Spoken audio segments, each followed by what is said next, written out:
বঙ্কিমচন্দ্র চট্টোপাধ্যায়ের কৃষ্ণকান্তের উইল উপন্যাসের প্রধান দুটি চরিত্র কে কে? কৃষ্ণকান্তের উইলের প্রধান দুটি চরিত্র হচ্ছে রোহিণী ও গোবিন্দলাল।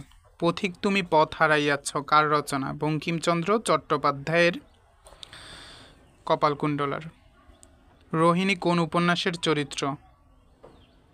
রোহিণী হচ্ছে কৃষ্ণকান্তের উইলের চরিত্র। রোহিণী বিনোদিনী কিরণময়ী কোন গ্রন্থগুচ্ছের চরিত্র? রোহিণী হচ্ছে কৃষ্ণকান্তের উইল চরিত্র, আর হচ্ছে বিনোদিনী হচ্ছে চোখের বালির, আর কিরণময়ী হচ্ছে চরিত্রহীনের। সাম্যগ্রন্থের রচয়িতাকে? সাম্যগ্রন্থের রচয়িতা বঙ্কিমচন্দ্র চট্টোপাধ্যায়। বঙ্কিমচন্দ্র কোন পত্রিকার সম্পাদক ছিলেন? বঙ্কিমচন্দ্র বঙ্গদর্শন পত্রিকার সম্পাদক ছিলেন। কাঁঠালপাড়ায় জন্মগ্রহণ করেন বঙ্কিমচন্দ্র চট্টোপাধ্যায়।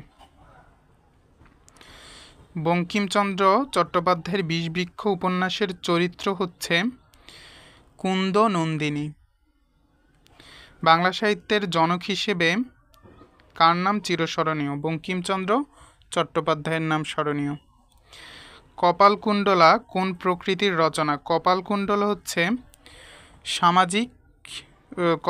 হচ্ছে রোমান্সমূলক উপন্যাস। নিচের যে উপন্যাসে গ্রামীণ সমাজজীবনের চিত্র প্রাধান্য লাভ করেনি? গ্রামীণ সমাজজীবনের চিত্র প্রাধান্য লাভ করেনি সীতারামে। তাছাড়া পদ্মা নদীর মাঝি, পথের পাঁচালী, গণদেবতা এগুলো গ্রামীণ সামাজিক উপন্যাস, সমাজজীবনের চিত্র। প্রদীপ নিভিয়া গেল এ বিখ্যাত বর্ণনা কোন উপন্যাসের? বঙ্কিমচন্দ্রের কপালকুণ্ডলার। কপালকুণ্ডলা দুইটাতে আছে, বিষবৃক্ষ আর কপালকুণ্ডলা। কিন্তু মনুষ্য কখনো পাষাণ হয় না উক্তিটি কোন উপন্যাসের? এটা হচ্ছে বঙ্কিমচন্দ্রের রাজসিংহের। কত সালে দুর্গেশ নন্দিনী উপন্যাস প্রথম প্রকাশিত হয়? 1865 সালে।